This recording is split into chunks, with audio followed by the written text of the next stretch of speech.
ഒറ്റ മിനിറ്റ് ഇടപെടുന്നു. ഞാൻ ഇപ്പൊ തിരികെ എത്താം. പി കെ ഫിറോസ് ലീഗ് നേതാവ് നമുക്കൊപ്പം ചേരുന്നു. മുസ്ലിം ലീഗ് സുപ്രീം കോടതിയിലേക്ക് കടക്കുകയാണ് എന്നുള്ളൊരു വാർത്തകൾ വരുന്ന സാഹചര്യം കൂടിയാണ്.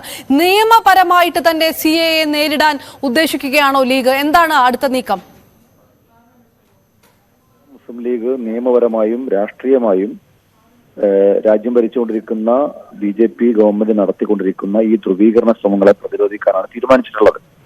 നമുക്ക് വളരെ കൃത്യമായിട്ട് അറിയാം, പൗരത്വ പട്ടികയിൽ നിന്ന് ഒരു മതത്തെ മാത്രം മാറ്റി നിർത്തി മറ്റുള്ളവരെല്ലാം മറ്റൊരു ഭാഗത്ത് നിർത്തി ഒരു ശത്രുവിനെ ചൂണ്ടിക്കാണിച്ച് മറ്റുള്ളവരെ ഏകീകരിപ്പിക്കുക എന്ന രാഷ്ട്രീയ തന്ത്രമാണ് BJP ഇതിലൂടെ നടത്തി വരാൻ വേണ്ടി ശ്രമിക്കുന്നത്. ഇത് സത്യത്തിൽ ഇന്ത്യയിലെ ജനങ്ങളെ അണ്ടർ എസ്റ്റിമേറ്റ് ചെയ്യുകയാണ്. കാരണം അങ്ങനെ പറഞ്ഞാൽ ഇത് മറ്റു ജനവിഭാഗങ്ങളെ ഒരുമിച്ച് നിർത്താൻ സാധിക്കും, ഒരു ശത്രുവിനെ ചൂണ്ടിക്കാണിച്ചു കൊടുത്ത് മറ്റു ജനവിഭാഗങ്ങളെ ഒന്നിപ്പിക്കാൻ സാധിക്കും എന്ന ഒരു ബോധ്യത്തിലാണ് BJP ഇത് ചെയ്യുന്നതെങ്കിൽ ആ കള്ളക്കളി ഇന്ത്യയിൽ വിലപ്പോവില്ല എന്നുള്ളതാണ് വരാൻ പോകുന്ന ലോക്സഭാ തെരഞ്ഞെടുപ്പ് തെളിയിക്കാൻ പോകുന്നത്. കാരണം ഈ ഭരണവിരുദ്ധ കാര്യങ്ങൾ രാജ്യത്തുടനീളം നിൽക്കുമ്പോൾ അതിനെ മറച്ചു പിടിക്കാൻ വേണ്ടി ഒരു ഭാഗത്ത് രാമക്ഷേത്രം പറയുന്നു. രാമക്ഷേത്രം പറഞ്ഞപ്പോഴും വേണ്ടത്ര UP-യിലടക്കം പുതിയ വാർത്തകൾ റിപ്പോർട്ട് വരുന്നത് വലിയ ഭരണവിരുദ്ധ വികാരം UP-യിൽ ഉണ്ട് എന്നാണ്. അപ്പൊ ഇനി പൗരത്വ പട്ടികയാണെങ്കിൽ പൗരത്വ പട്ടിക, CAA-യുടെ വിജ്ഞാപനം ഇറക്കിയിട്ട് ആ വിഷയം ചർച്ച ചെയ്ത് യഥാർത്ഥ പ്രശ്നങ്ങളെ തമസ്കരിക്കുക, യഥാർത്ഥ പ്രശ്നങ്ങൾ ജനങ്ങൾ ചർച്ച ചെയ്യാതിരിക്കുക, ഇങ്ങനെ പരസ്പരം മതം പറഞ്ഞ് ജാതി പറഞ്ഞ് മനുഷ്യർ തമ്മിലടിച്ച് അതുവഴി എങ്ങനെയെങ്കിലും അധികാരം നിലനിർത്താൻ സാധിക്കുമോ എന്ന ഒറ്റ ചിന്തയിലാണ് നരേന്ദ്രമോദി നടത്തിക്കൊണ്ടിരിക്കുന്നത്. ഞങ്ങൾക്കിപ്പോഴും ഇന്ത്യയുടെ നീതിന്യായ വ്യവസ്ഥയിൽ വിശ്വാസമുണ്ട്.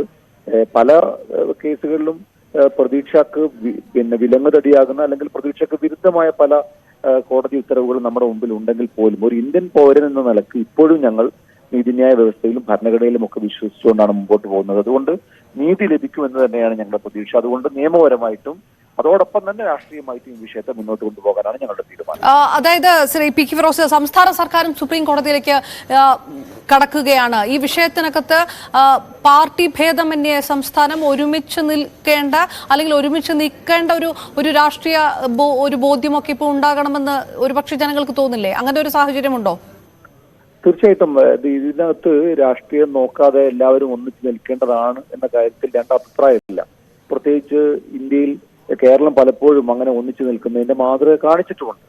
നിർഭാഗ്യവശാൽ കേരളം ഭരിച്ചുകൊണ്ടിരിക്കുന്ന ഭരണകൂടം ഇക്കാര്യത്തിൽ ഒരു ആത്മാർത്ഥത കാണിക്കണം എന്ന ഒരു നിലപാടാണ് ഞങ്ങൾക്ക് പറയാനുള്ളത്. കാരണം ഒരു ലോക്സഭാ തെരഞ്ഞെടുപ്പ് വരുന്നുണ്ട്. അപ്പോൾ ആ ലോക്സഭാ തെരഞ്ഞെടുപ്പിൽ എങ്ങനെയെങ്കിലും 4 വോട്ട് കിട്ടാൻ ഏത് നിലപാട് സ്വീകരിക്കണം അതിനനുസരിച്ച് ഒപ്പിച്ചു നിൽക്കുക എന്നുള്ളതിന് പകരമായി, കാരണം നേരത്തെ CAA-യുടെ വിഷയം വന്നപ്പോൾ CAA ഇന്ത്യയുടെ പാർലമെന്റിൽ പാസ്സാക്കിയ സമയത്ത് ഇന്ത്യയിൽ വലിയ പ്രതിഷേധങ്ങൾ നടത്തിയിരുന്നു. കേരളത്തിലും വലിയ പ്രതിഷേധങ്ങൾ നടന്നിരുന്നു. ആ പ്രതിഷേധങ്ങളിൽ BJP ഗവൺമെന്റ് കഴിഞ്ഞാൽ ആ പ്രതിഷേധങ്ങൾ നടത്തിയവർക്കെതിരെ കേസെടുത്തൊരു ഭരണകൂടം നിർഭാഗ്യവശാൽ കേരളത്തിലെ ഗവൺമെന്റാണ്. അപ്പോൾ ഒരു ഭാഗത്ത് ഇത്തരത്തിലുള്ള CAA-ക്കെതിരായ സമീപനമാണ് ഞങ്ങൾ സ്വീകരിക്കുക, കേരളത്തിൽ ഇത് നടപ്പിലാക്കില്ല എന്നൊക്കെ പറയാ, വലിയ മാസ് ഡയലോഗ് നടത്തുക, അതിന് BGM-ന്റെ അകമ്പടി കൊടുക്കുക. മറുഭാഗത്ത് ഈ CAA-ക്കെതിരായി വലിയ സമരം നടത്തുന്നവർക്കെതിരെ കേസിൽ അകപ്പെടുത്തുക എന്നൊരു സമീപനം സ്വീകരിക്കുന്ന ഒരു ഇരട്ടത്താപ്പ് പല കാര്യങ്ങളിലും കേരള ഗവൺമെന്റ് സ്വീകരിക്കുന്നതായി കാണാൻ സാധിക്കുന്നുണ്ട്. അതുകൊണ്ട് ഇക്കാര്യത്തിൽ ഒരു ആത്മാർത്ഥത കാണിക്കാൻ കേരള ഭരണകൂടം തയ്യാറാവണം, ഇടതുപക്ഷ ഭരണകൂടം തയ്യാറാവണം.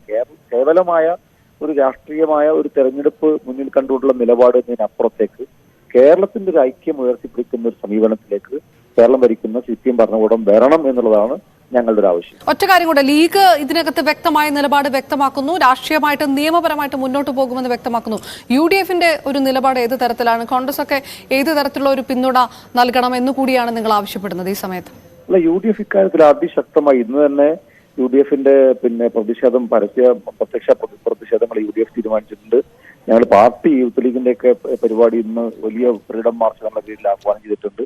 UDF സംശയമില്ല, UDF ഇന്നലെ കോൺഗ്രസും ഒക്കെ പ്രതിഷേധത്തിന് നേതൃത്വം കൊടുത്തിട്ടുണ്ട്. മാത്രമല്ല, കോൺഗ്രസിനാണ് ഇക്കാര്യത്തിൽ ഒരു നിലപാട് ഉയർത്തിപ്പിടിക്കാൻ സാധിക്കുക. കാരണം രാജ്യം 50 കൊല്ലം ഭരിച്ചിട്ട്, കോൺഗ്രസ് ഈ രാജ്യം ഭരിച്ചിട്ട് ഈ 50 കൊല്ലത്തിനിടയിൽ ഏതെങ്കിലും ഒരു പൗരന് പൗരത്വം മതത്തിന്റെ പേരിൽ ചർച്ച ചെയ്യപ്പെടും എന്നൊരു സാഹചര്യം കോൺഗ്രസ് ഉണ്ടാക്കിയിട്ടില്ലല്ലോ. ആ കോൺഗ്രസിന് തന്നെയാണ് ഇത് ഉറക്കെ പറയാൻ സാധിക്കുക. കോൺഗ്രസ് ഇത് പറയുന്നുണ്ട്. പ്രത്യേകിച്ച് രാഹുൽ ഗാന്ധി ഇപ്പോഴും യാത്രയിലാണ്. അദ്ദേഹം മണിപ്പൂരിൽ നിന്ന് ബോംബെയിലേക്കുള്ള യാത്രയിലാണ്. അദ്ദേഹം ഇക്കാര്യം വളരെ ശക്തമായി പറയുന്നുണ്ട്. അപ്പോൾ കോൺഗ്രസും അതുപോലെ തന്നെ കേരളത്തിൽ പ്രത്യേകിച്ച് UDF-ഉം ഒക്കെ അതിശക്തമായിട്ട് ഈ വിഷയത്തെ മുന്നോട്ട് കൊണ്ടുവരാൻ ശ്രമിക്കുന്നുണ്ട്. അത് തീർച്ചയായിട്ടും ഇനിയും മുന്നോട്ട് കൊണ്ടുപോകുന്ന കാര്യത്തിൽ ഞങ്ങൾക്ക് യാതൊരു സംശയവുമില്ല. ലീഗും UDF-ന്റെ ഭാഗമായി തന്നെ ആ സമരത്തിന് രംഗത്തുണ്ടാകും. ഓക്കെ, വളരെയധികം നന്ദി. PK ഫിറോസ് പ്രതികരിച്ചത്. ലീഗ് സുപ്രീം കോടതിയിലേക്ക് കടക്കുന്നു. ഇതിനകത്ത് രാഷ്ട്രീയപരമായും നിയമപരമായിട്ടുള്ള ഒരു പോരാട്ടത്തിലേക്ക് ലീഗ് കടക്കുമെന്ന് പറയുമ്പോൾ UDF ഒറ്റക്കെട്ടായി ഇതിനൊപ്പം നിൽക്കും എന്നുള്ളൊരു പ്രതീക്ഷ കൂടി ലീഗിന്റെ ഭാഗത്തു നിന്നുണ്ട്.